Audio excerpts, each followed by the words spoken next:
Leonardo da Vinci, Albert Einstein, Diego Maradona, Barack Obama fi kanneen biroon namoonni beekamoon addunyaa kanaa hedduun isaanii bitaachota. Oromoonis yeroo mammaaku bitaachi darbateen dhabuu jedha. Dhuguma namoonni harka bitaachaa warra harka mirgaa caalaa abshaalummaa yookaan dandeettii kalaqaa qabu. Saayinsii fi qorannoon maal jedhu? Qorannoon bara 2025 Handiness and Creativity, Facts and Fictions jedhu Oyin Morgan, Sihi Zhao fi Daniel Casasantoniin geggeeffame waan jedhu qaba. Qorannoon kun yaadawwan hedduu walitti qabuun bitaachonni warra mirgaa caalaa uumamaan qaroo yookaan dandeettii kalaqaa qabu kan jedhu irratti ragaan saayinsawaa ga'aa ta'e jiraachuu fi dhiisuu isaa qorate.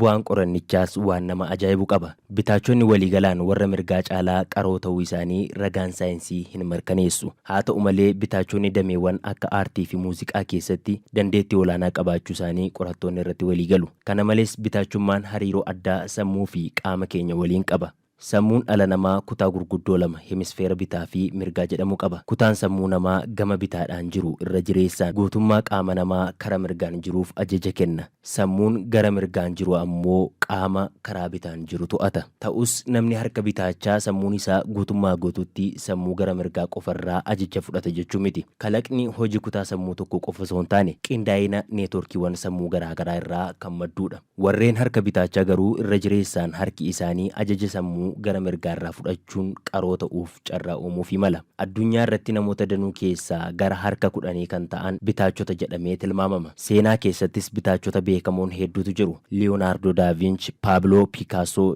Jimi Hendrix, Barack Obama fi Rafael Nadal fa'aa isaan keessaa muraasa. Namoonni harka bitaachaa biroonis fakkeenya gaarii namoota qaroo addunyaa kanaa akkasii hordofuun milkaa'ina isaaniif sababa ta'uu malaa jedhama. Namoonni harka bitaachaa aartistoota, hooggantoota biyyaa fi ispoortistoota bebbeekamoo addunyaa keessaa muraasni bitaachota ta'uun isaanii namoota harka bitaa biroof kaka'umsa guddaa ta'uun fakkeenyummaa gaarii kana akka hordofan taasisa. Rakkoo isaan mudatuuf furmaata barbaaduunis namoota qaroo akka ta'aniif akka isaan gargaarus qorannoon ni addeessa. Meeshaalee muuziqaa, maqasii, maawuzii kompiitaraa fi meeshaalee dhalli namaatti fayyadamu addunyaa kana gubbaatti wayita hojjetamu warreen harka bitaa ilaalcha keessa hin galchu. Kun immoo namoonni harka bitaachaa ofiin fala akka dhahatan taasisa. Shaakalliin akkanaa ida'amee namoota harka bitaachaa qaroo taasisuu mala. Hagayya 7 yookiin Oogustii 13 guyyaa warra harka bitaachaa jedhamee kan yaadatamuufis oomishni addunyaa kanaa namoota harka bitaachaas ilaalcha keessa galchuun misooma addunyaa keessatti jarreen kun ga'ee isaanii akka ba'atan hubannoo uumuufi.